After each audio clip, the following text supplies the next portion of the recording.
Hello दोस्तों। Lockdown चल रहा है, सभी स्कूल कॉलेजेज बंद हैं,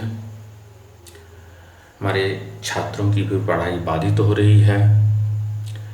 इस परिस्थिति में जब तक हमारे स्कूल कॉलेजेज बंद होते हैं, छात्रों की जो हानि हो रही है उसकी भरपाई के लिए हम एक छोटा सा प्रयास करने का हैं।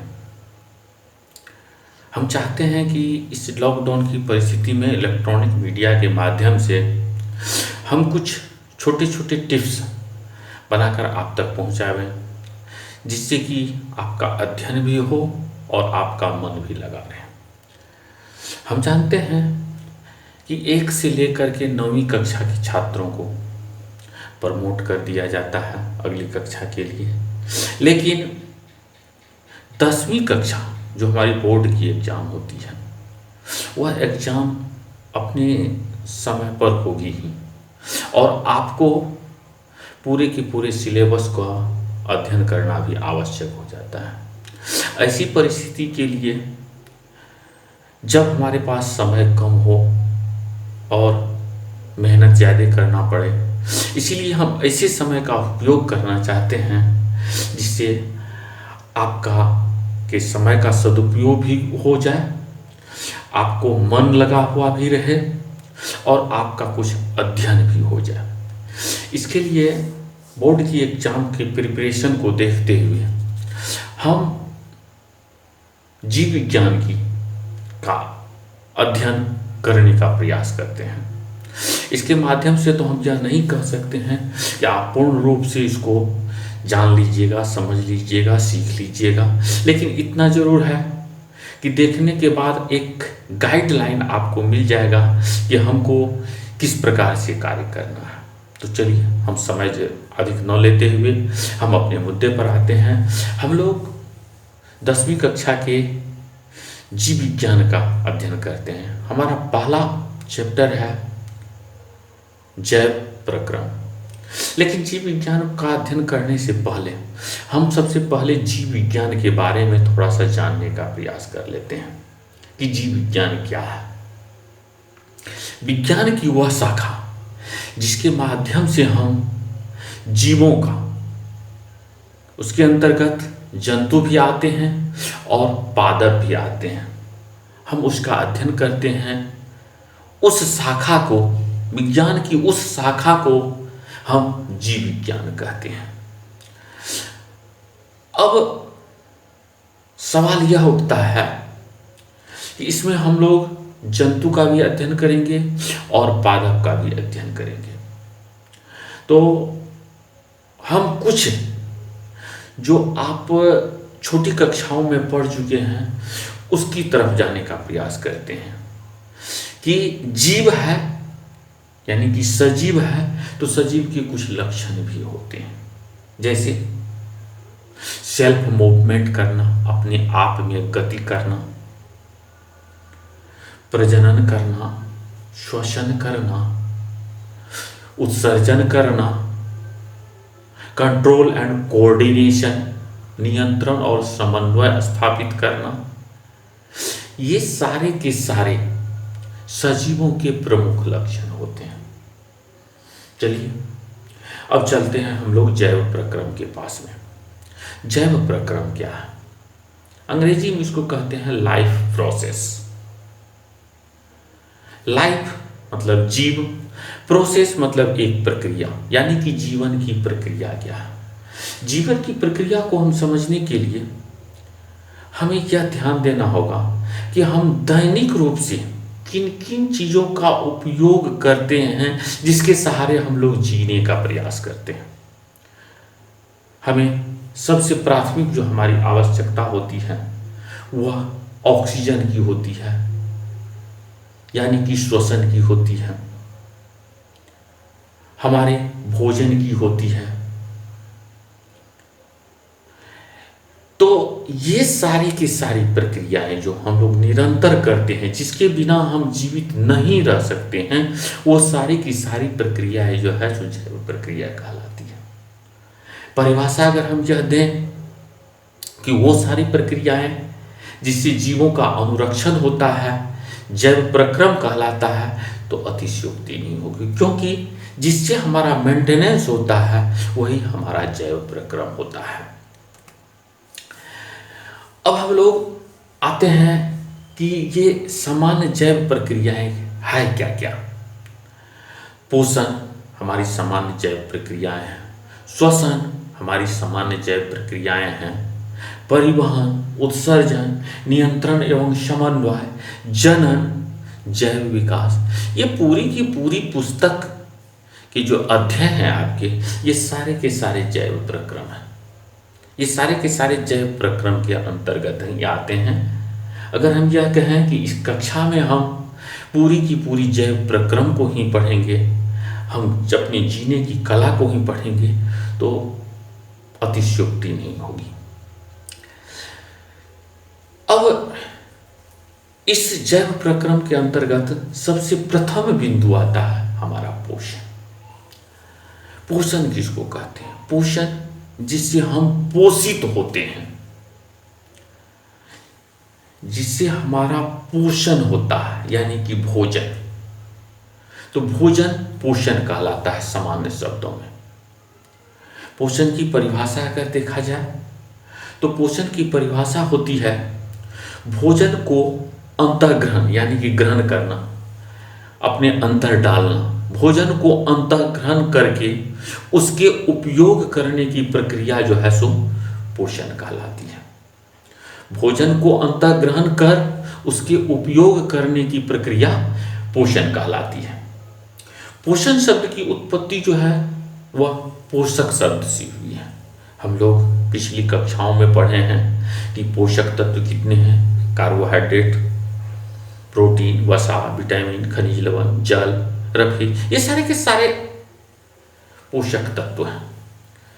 तो इन्हीं से हमारा शरीर सुरक्षित भी रहता है और संरक्षित भी रहता है। हमें ऊर्जा भी प्राप्त होती है, हम रोग से भी लड़ने की हमारे अंदर क्षमता का विकास होता है, और साथ ही साथ हमारे वृद्धि और विकास का ही मुख्य स्रोत ये हमारे पोषक तत्व हैं। अब चलते हैं हम लोग कि पोषण की विधियों के बारे में। पोषण की कितनी विधियां हैं? जितने भी जीव हैं उसे पोषण ग्रहण करने के लिए अगर देखा जाए तो मात्र 2 विधियों के सहारे, एक तो स्वपोषण के माध्यम से वह अपना पोषण करता है अथवा परपोषण के माध्यम से अपना पोषण करता है। तो पोषण की मुख्य 2 विधियां हैं, एक स्वपोषण और दूसरा परपोषण। ऑटोट्रोपिक मोड ऑफ न्यूट्रिशन और हेटेरोट्रोपिक मोड्स ऑफ न्यूट्रिशन।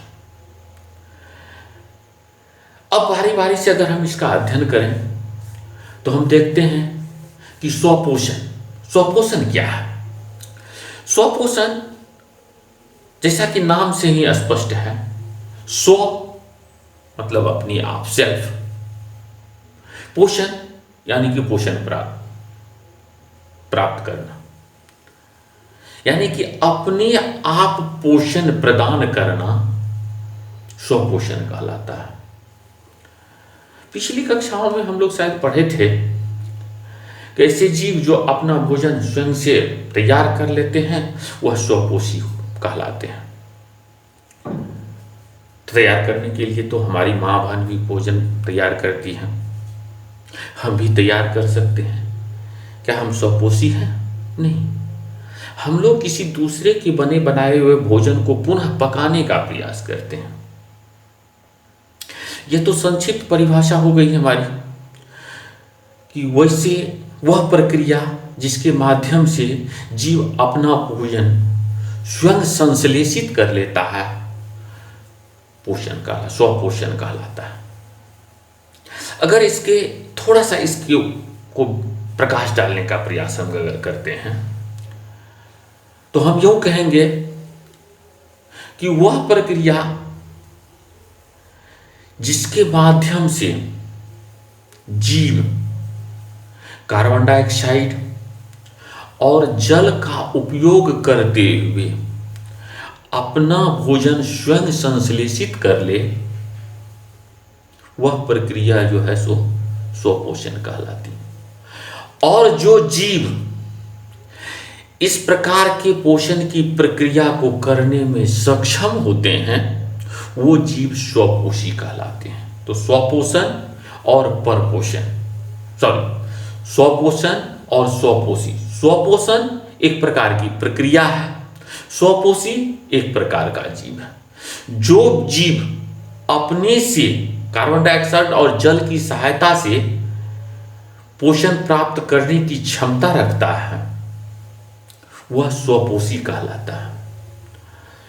और जो यह जीव जिस प्रक्रिया के माध्यम से अपना भोजन संश्लेषित करने की क्षमता रखता है वह स्वपोषण कहलाता है। तो स्वपोषण एक प्रक्रिया है, स्वपोषी एक प्रकार का जीव है।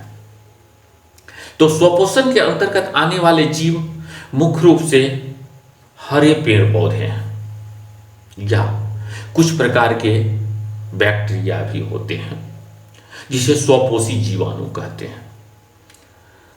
दूसरा हमारा आता है परपोषण।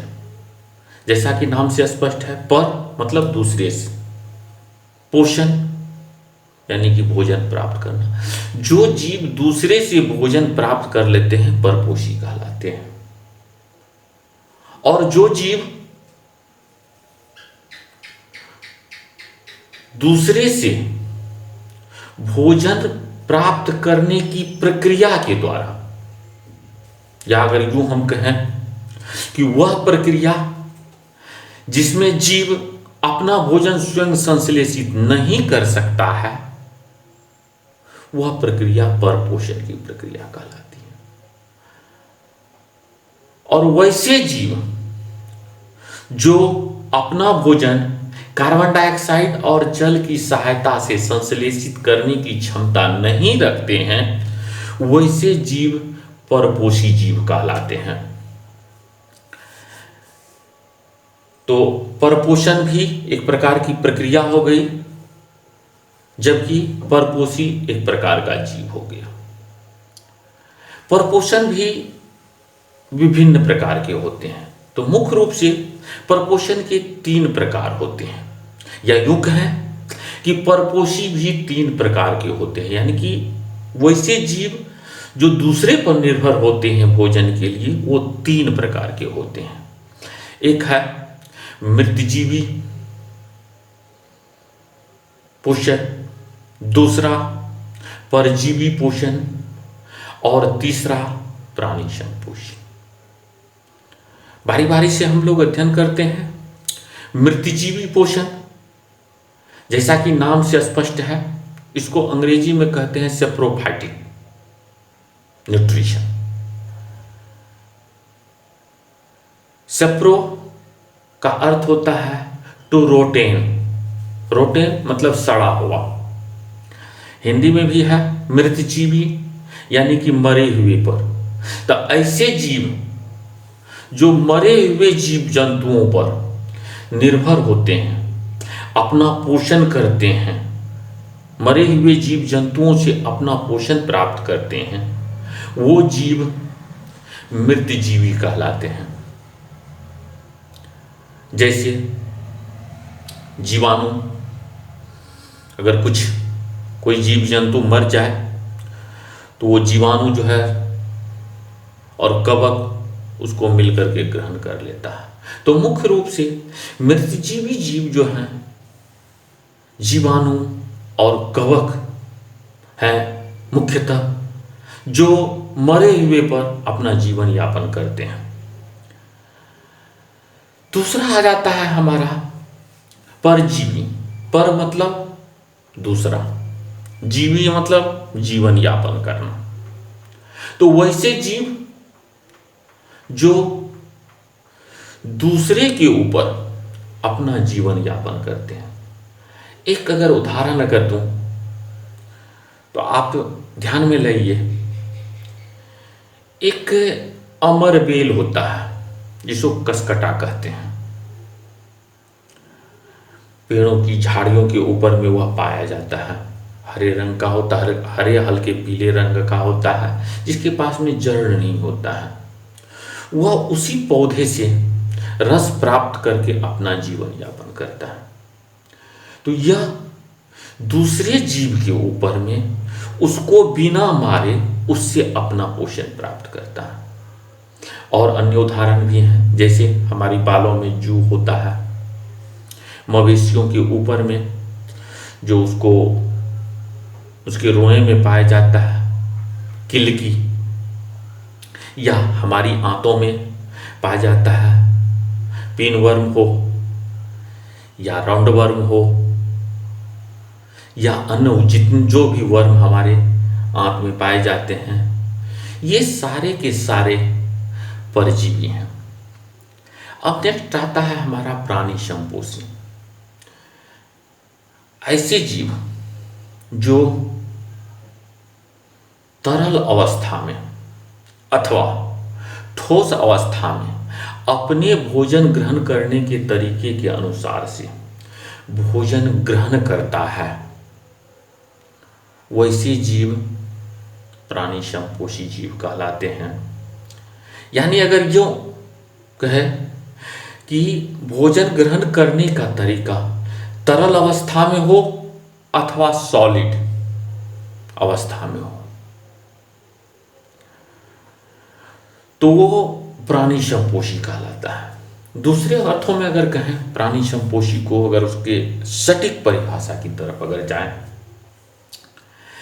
इसमें जीव अपने अंतर्ग्रहण करने के अनुसार से जटिल कार्बनिक पदार्थों को ग्रहण करता है और उसको सरल कार्बनिक पदार्थों के रूप में तोड़ देने का काम करता है अपने शरीर के अंदर। तो ऐसे जीव प्राणी संपोषी जीव कहलाते हैं। आपको परिभाषा के लिए लेकिन सबसे सरल परिभाषा होगी, ठोस अथवा तरल रूप में अपने भोजन ग्रहण करने के तरीके के अनुसार अगर जीव भोजन ग्रहण करता है तो ऐसे जीव प्राणी संपोषी जीव कहलाते हैं। और जिस प्रक्रिया के माध्यम से यह भोजन ग्रहण करता है वह प्रक्रिया जो है प्राणी संपोषण कहलाता है। That's all.